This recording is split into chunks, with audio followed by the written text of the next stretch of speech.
حزب سلامتنا تقبلوا زخبركم تخطاتلتناتنا تي في كم تلمود علتاو زيناتات وشتن وصان حيزنا لكم كريمنا لنا فلما بارستاتكم فلمينا كساف فصامي مدبنا مسانا قصنحو بخبرنا عدم صناي مكتتال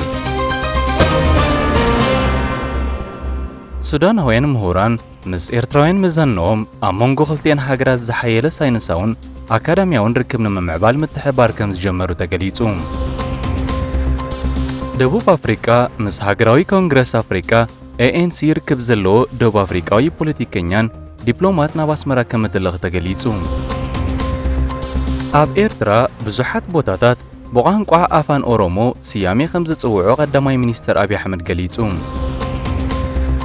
ስዑድ ዓረብ ኣብ ቀይሕ ባሕሪ ብፍላይ ድማ መጻወ ባብኤል መንደብን ጸጥታዊ ስጋት ንምሕላው ዝዓለመ ሓይሊ ባሕሪ ክትምስርት ድሕሪ ምእዋጃ መዓልታት ጸኒሓ ምስ ቱርክን ፓኪስታንን حديث سلساوي ناي مكلخال سممع فريما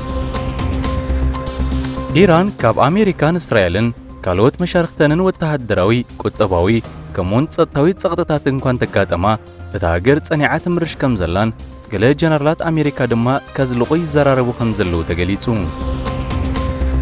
أمو داتا أب دبي بوتس إساب سرحو بالحيز معبلو روبوت سنسرعات مرعاد حرم فتسامم أقالبو بزحات كمزرخبو تقليتو زرزرات زينا سودان هوين مهوران مس إيرتراوين مزنوم أمونغو خلطين حاجرات زحيلة ساينساون أكاديمياون ركبنا ممعبال متحبار كمز جمرو تقليتهم كم أكل نايتي أب إيرترا عقم خيلاتات ممعباين بقعات لعلو التمرت حاجرنان ممعبالن زكير زلو كتسأل زعرتات أبزسومن بركز زبلو سودانوين بروفيسورات كاب يونيفرسيتي كارتوم هاجراوي يونيفرسيتي أفريكا كمون كاب يونيفرسيتي بحري زمتسو مهوران زتغالل كجلة ኣብ ዝቐረበ እዋን ምስ ኤርትራውያን መዛንኦም ኣብ ተኸታታሊ ኣካዳሚያዊ ገምጋም ንጥፈታት ሳይንሳዊ ኮሚቴታት ከምኡውን ኣብ ምክትታል ፈተናን ብሓባር ከም ዝተሳተፉ ተገሊጹ። ብመሰረት ዲፕሎማስያዊ ምንጪ ኤምባሲ ሱዳን ኣብ ኣስመራ ንመርበብ ሓበሬታ ሱዳን ሆራይዘን ብዝሃበ ሓበሬታ እቶም ብርክት ዝበሉ ሱዳናውያን ፕሮፌሰራት ዝሓዘለ ጉጅለ ንፍሉጣት ሱዳናውያን ፕሮፌሰር ሙስጠፋ እድሪስ አልበሽር፣ ዶክተር ካሊድ አልአሚን ዓዋድ መሐመድ፣ ዶክተር ዓሲም ዓላ ኤልዲን ዑስማን كمون دكتور زرياب إيمار آلدين محمودن كالوت مهوراتن زحقفو جل منبارو حبيرو اتمن چبت وسخي سودانوين مهوران اب مسرح فتنان اكاديمياوي گمگم نتفتات بمستافوم اب لعلوت تكالات تمرتي إرترا فولي اكاديمياوي ابركتوم قصيلوم الله خبل گليصو بمسرت اتمنچي ازي ابركتوتات نتي امونغو سودانن إرتران نوحي صنحه عميق ساينساون بحلاو متحبار زنصبارق تبگسو خم زخونن كمون نتي ناي سودان أكاديمياوي كيلاتات زطرنفه ጉጅለ ልዑል ኣኽብሮት ዘለዎም ኤርትራውያን ምሁራን ሞ ኣቀባብላ ከም ዝገበረሎም ሓቢሩም። ደቡብ አፍሪካ ምስ ሃገራዊ ኮንግረስ አፍሪካ ANC ርክብ ዘለዎ ደቡብ አፍሪካዊ ፖለቲከኛን ዲፕሎማት ናብ ኣስመራ ከመተለኽ ተገሊጹ። መንግስቲ ደቡብ አፍሪካ ምስ ሃገራዊ ኮንግረስ አፍሪካ ወይ ANC ርክብ ዘለዎ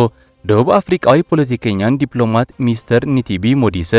أمباسادر تهاجر أب إرترا جيرو خمز مزازون أب كربا وانا باسمرا خمز مرحن تغليتوم أزيز تغلتسلو زباوي أبو أمبر هاجراوي كونغرس أفريكا عبايت شوانة دوب أفريكاوي يوجين موديسة نمسارحتو ميستر نتيبي موديسة ربحا دوب أفريكا نمسقوامن أبا هاجر أفريكا زلوم زمدنان معماقن أمباسادر دوب أفريكا أب إرترا خوينو بممزازو هاجرو أبل علين زنبرتو أمنتن بمدكاس ندي أمباسادر سناي منيتو دحر مقلاتيوم ኤርትራውያን ሃገራውያን ጥራይ ኣይኮኑን ቅኑዓት ባህላዊ መንነቶም ዝሓለውዮም ክብል ኣብ ኤርትራ ፍሉይ ጦብላሕታን ጽቡቕ ናይ ስራሕ ዓመታት ከም ዘሕለፈ ዝገልጽ ኣምባሳደር ደቡብ አፍሪካ ኣብ ኤርትራ ኮይኑ ንኣስታ 6 ዓመት ዘገልገለ ዲፕሎማሰኛ ሚስተር ፐርሰቪራንስ ሙቡዘሊ ኩምሻ ዝሓለፈ ወርሒ ሐምለ ኣብ ኤርትራ ዝነበሮ ናይ ስራሕ ግዜ ድሕሪ ምዝዛም እዩ መንግስቲ ደቡብ አፍሪካ ኣብ ውሽጢ ሓደ ወርሒ ዘይመለ ግዜ ኣምባሳደር ተሃገር ናብ ኣስመራ ክልእኽ ምዃኑ ዝግለጽ ዘሎ። ኣብ ኤርትራ ብዙሓት ቦታታት ብቋንቋ ኣፋን ኦሮሞ ስያሜ ከም ዝጽውዑ ቀዳማይ ሚኒስትር አብይ አሕመድ ገሊጹ። ቀዳማይ ሚኒስትር ኢትዮጵያ አብይ አሕመድ ምስ ኦሮሞ ብሮድካስቲንግ ኔትወርክ OBN ድሕሪ ዝገበሮ ቃለ መሕተት ኤርትራ መሬት ኢትዮጵያ ጥራይ ዘይኮነት ናይ ህዝቢ ኦሮሞ ምዃና ክገልጽ ተሰሚዑ። ብፍሉይ ኣብ ምዕራብ ኤርትራ ባሮንቱ ወላኳ እቲ ከባቢ ምስ ደቀባት ኩናማን ናራን ንኤርትራ ንነዊሕ እዋን ዝጸንሐ ምትእስሳር እንተሃለዎ መሬት ኦሮሞ ይኽብል ገሊጾም። እቲ ቀዳማይ ሚኒስትር ኣስዒቡ ኣብ ቃለ መሕተቱ እቲ ብ15 ክፍለ ዘመን 1512 ببحري نجاج زفلت نحجي إرترا إلو زتقصو مريز زمحادر زنبره دوريس تبهل النجوس أورومو خم زنبرن كابز حليفون أسمات عباي كتما بارونتو كمون كم أمبا سيران أمبا دبران زامسلو متصوعي السموم ناي أورومو مسرت كم زلو مارديوم قدماي مينستر أبي أسعبو أمود داتا عستا تربعة تخفل زمن صار سادنجل سراويت أورومو مريحيو كسابات سعكم مستواغن كمون أورومو دوم زفسسلو ويأعتمتو زي هابلو كفال مريت إيتوبيا خمزي اللقليتوم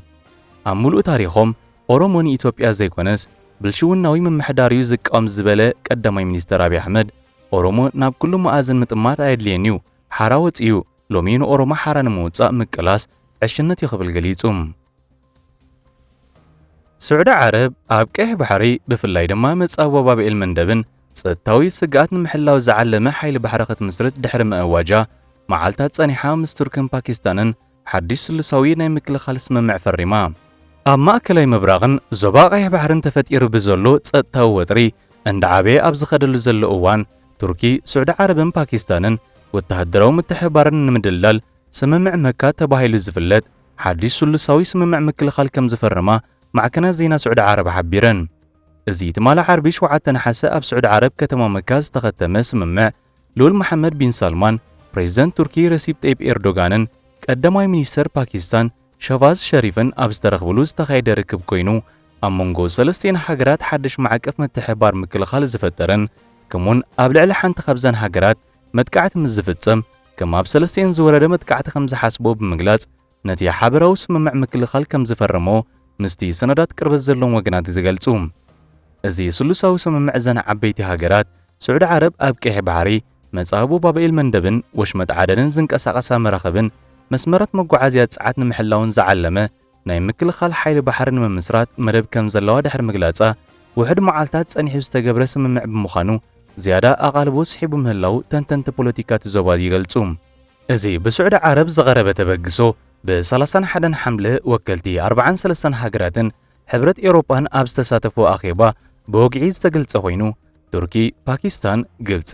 ሱዳንን ጅቡትን ዝርከብዎ 14 ሃገራት ብወግዒ ከም ዝደገፍዎ እንተኾነ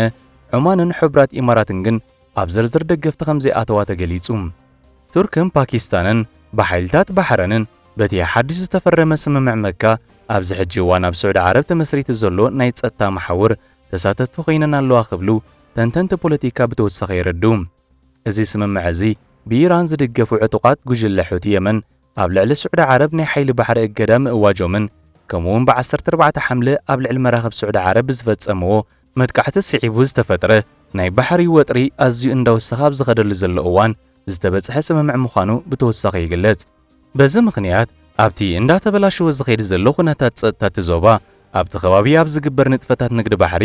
ልዑል ጽልዋ ኣሕዲሩ ምህላው እዩ ዝግለጽ ናይዚ ሓደ ኣብነት ድማ ቅድሚ ሕጂ ኣብ ቀረባ እዋናት ብውሕዱ 20 መራኸብ ብመጻቡ ባብኤል መንደብ እኳ ምሕላፍን ተተመዝገበ ኣብዚ ሰሙን ግን ብሮባ 5 ነሓሰ ሓንቲ ንግዳዊት መርከብ ጥራይ በቲ ኣገዳሲ መጻቡ ባሕሪ ምሕላፋ ጸብጻብ ሮይተርስ ኣብ ምንቅስቓሳት መራኸብ ዝከታተል ኩባንያ ኬፕለር ዘቕረበ ሓበሬታ ምርኩስ ብምግባር ገሊጹ ብተመሳሳሊ ብሰንኪቲ ኣብ መንጎ ኣሜሪካን ኢራንን ዝነበረ ሰፊሕ ግጭትን ምዕጻው መጻቡ ብሆርሙዝን ዘጋጠመ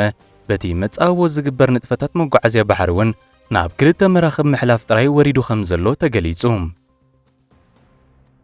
ኢራን ካብ ኣሜሪካን እስራኤልን ካልኦት መሻርክተንን ወተሃደራዊ ቁጠባዊ ከምኡውን ጸጥታዊ ጸቕጥታት እንኳን ተጋጠማ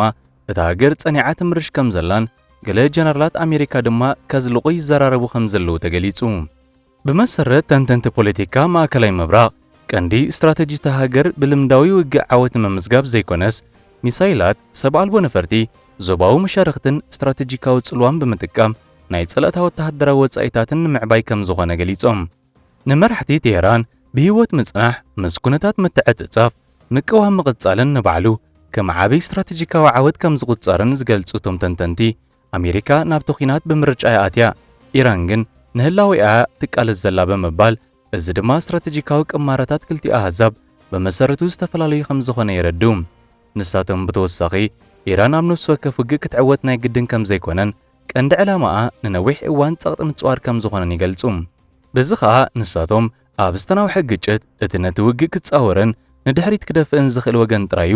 ኣብ መወዳእታ ላዕለዋይ ኢድ ክሕዝ ዝኽእል ክብሉ ዝምግቱ ናይዚ ሓደ ኣብነት እምበር ጀነራል ዳንኪን ዝተባለ ወተሃደራዊ መራሒ ኣሜሪካ ኣብ ዝሓለፈ ውሕድ ሰሙናት ኣሜሪካ ምስ ኢራን ዘካየደቶ ኩናት ኣመልኪቱ ካብቲ ኩናት ናይ መውፅኢ ስትራቴጂ ከም ዝድሊ ብውልቂ ምስ ሰበስልጣን ኣሜሪካ ከም ዝተዘራረበን ገሊጹ። CNN ነዚ ጉዳይ ዝፈልጡ ምንጭታት ብምጥቃስ እቲ ጀነራል እቶም ኣብዚ እዋን ዝረኣዩ ዘለዉ ወተሃደራዊ ኣማራጺታት ሓደጋታት ከስዕቦ ከም ዝኽእሉን መጥቃዕቲ ነፈርቲ ጥራይ ዕላማታት እቲ ምምሕዳር ክወቅዕ ከም ዘይክእልን ይኣምን ክብል እቲ ሓደ ካብ ዓበይቲ ማዕከናት ዜና ዓለምና ኣብ ጸብጻብ ገሊጹ። ኣሜሪካ ኣብ ኩናት ኢራን ኣብ ኣዝዩ ኣገዳሲ እዋን ከም ዘላ ዝኣምን ጀነራል ኪን ጥራይ ኣይኮነን ዝበለ ጸብጻብ CNN እቲ ጀነራል ነዚ ናይ ምውጻእ ስትራቴጂን ክህልው ዝኽእሉ ኣማራጺታትን ምስ ምክትል ፕሬዚደንት ጄዲ ቫንስ፣ ዳይሬክተር CIA ጆን ራትክሊፍን ከምኡውን ጸሓፊ ጉዳያት ወጻኢ ኣሜሪካ ማርኮ ሩቢዮን ዝርከቦም ላዕለዎት ኣማኸርቲ ፕሬዚደንት ትራምፕ ከም ዝተዘራረበ ሓቢሩ። ካልእ ምዘን ሃገራት ኣብ ዝተኣሳሰሩ ጉዳያት ከይወጻና ኢራን ንኣሜሪካ ክሃርም ዝኽእል ሚሳይላት ኣብ ምድላው ከም ዘላ ካብቲ ሃገር ዝወፅእ ሓድሽ ጸብጻብ ኣፍሊጡ። እዚ ዝግለጸሉ ዘሎ ሓደ ላዕለዋይ መራሒ ሃይማኖት ኢራን ሃገሩ ንመጥቃዕቲ ሚሳይላት ናብ 15 ኪሎ ሜትር ንምንዋሕ ኣበርቲዓ ትሰርሕ ከም ዘላ ብጋህዲ ብምግላጽ ሃገሩ ብቐጥታ ንኣሜሪካ ክትሃርም ዘኽእላ ዓቕሚ ከም ዝኾነ ገሊጹ። እቲ መራሒ ሃይማኖት ብወግዒ ኣብ ዝሃቦ መግለጺኡ ኢራን ነዚ ናይ ነዊሕ ርሕቀት ሚሳይል ትዳሉ ዘላ ኣሜሪካውያን ናይ ሚሳይል መጥቃዕትን ኣብ ደም ምፍሳስን ዕንወትን ምእታው ከመይ ከም ዝመስል ክርድኡን ክመሃሩን ዝዓለመ ይኽብል ኣብ መግለጺኡ ኣረዲዩ። እዚ ብኢራን ኢንተርናሽናል ዝተመሓላለፈ መግለጺ ሰመዚ ኢራን ነቲ ቅድሚ ሕጂ ዝነበረ ናይ 2000 ኪሎ ሜትር ርሕቀት ሚሳይላት ደረት ንምልዓልን ከምኡውን ሃገራዊ ባሊስቲክ ሚሳይል ንምምዕባል ዝግበር ዘሎ ምድላዋት ዘርኢ ጻዕሪ ምዃኑ ይንገር። ይኹን እምበር ከምቲ ወተሃደራውያን ጸጥታውን ክኢላታት ዝገልጽዎ እዚ ኢራናዊ በዓል ስልጣን ዝሃቦ መግለጺ ሃገሩ ኣብዚ እዋን እዚ ንመሬት ኣሜሪካ ከተጥቅዓሉ እትኽእል 15000 ኪሎ ሜትር ርሕቀት ዝውንጨፍ ሚሳይል ስለ ዘይብላ ፖለቲካዊ ስጋት ጥራይ ምዃኑ ገሊጾም። ኢራን ኣብዚ ሕጂ እዋን ካብ 2000 ክሳብ 3000 ኪሎ ሜትር ጥራይ ርሕቀት ዝውንጨፍ ሚሳይላት ትውንን ኮይና እዚ ድማ ኣብ ማእከላይ ምብራቕን ገለ ክፋል ኤውሮጳን ጥራይ ከጥቅዕ ዝኽእል ከም ዝኾነ ጸብጻባት የረዱ። ኣብ መወዳእታ ኣብ ዱባይ ብውፅኢት ሰብ ሰርሖ ብልሒ ዝማዕበሉ ሮቦት ስነ ስርዓት መርዓ ድሕሪ ምፍጻሞም ኣቓልቦ ብዙሓት ከም ዝረኸቡ ተገሊጹ። ኣብ ሕቡራት ኢማራት ዓረብ ምስ ባህሊ ዝተዋሃደ ሓደስቲ ምህዞታት ቴክኖሎጂ ብምቕራብ ኣዛራቢ ኣርእስቲ ምፍጣር ልሙድ ከም ዝኾነ ዝፍለጥ ኮይኑ ኣብ ዱባይ ዝለዓለ ተፈታውነት ዝረኸበ ሰብ ዝመስል ብስናይዳ ዝፍለጥ ሮቦት ምስ ሞዛ ዝተባሃለ ሮቦት ባህላዊ ስነ ስርዓት መርዓ ምፍጻሙ ዘርኢ ቪድዮ ኣብ ማሕበራዊ መራኸቢታት ድሕሪ ምዝርግሑ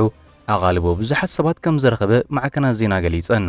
ኣብዚ ናይዞም ሮቦት ስነ ስርዓት መርዓ ከምቲ ናይ ብሓቂ መርዓ ብዙሓት ዕዱማት ኣጋይሽ ተረኺቦም መግብን መስተን ተቐሪቡ ከምኡውን ርችት ናብ ሰማይ ብምትኳስ ከም ዝተጸምበለ ተገሊጹ። እዚ ኣብዚ ሰሙን ኣብ ማሕበራዊ መራኸቢታት ዝተዘርግሐ ተንቀሳቓሲ ምስሊ ኣብ ውሽጢ ውሕድ ሰዓታት ብሚልዮናት ዝቝጸሩ ርእይቶታትን ናይ ደገፍ መግለጺ ላይክን ሼርን ክረክብ ከም ዝኽኣለ እውን ተገሊጹ። እዞም ውፅኢት ሰብ ሰርሖ ብልሒ ዝኾኑ ብባህላዊ ክዳን መርዓ ዝተሰለሙ ክልተ ሮቦት ኣብ መንበር ናይ መርዓውቲ ተቐሚጦም ንተዓዘብቲ ፍሉይን ማራኽን ትርኢት ከም ዝፈጠሩሎም ማዕከናት ዜና ተሃገር ገሊጾም። እዚ መደብ ካብ መዘናግዒ ሓሊፉ ብዛዕባ ተራ AI ወይ ሰብ ሰርሖ ብልሕን ቴክኖሎጂ ሮቦትን ኣብ መዓልታዊ ህይወት ደቂ ሰባትን ማሕበራዊ ረኽበታትን ክህልዎ ዝኽእል ሓድሽ ኣዛራቢ ዛዕባ ኣበጊሱ ምህላውን ተገሊጹ። ዱባይ ምዕቡል ቴክኖሎጂ ምስ ናይ ገዛ ርእሳ ባህልን ህዝባዊ መዘናግዕን ኣብ ምውሃድ ሓንቲ ካብተን ኣብ ቅድሚት ተሰሪዓ ዘላ ሃገራት ከም ዝኾነት እዩ ዝግለጽ። ዝኸበርኩም ተኸታተልትና ንሕጂ ቀሪብናልኩም ዝጸንሕና ዜናታት ውሽጥን ወጻን ኣብ ዝዛዚምና ኣለና። ክሳብ ብኻልእ ዜናዊ ትሕዝቶታትና ንራኸብ ኣብ ዘለኹሞ ሰላም ክገብረልኩም ንመነ።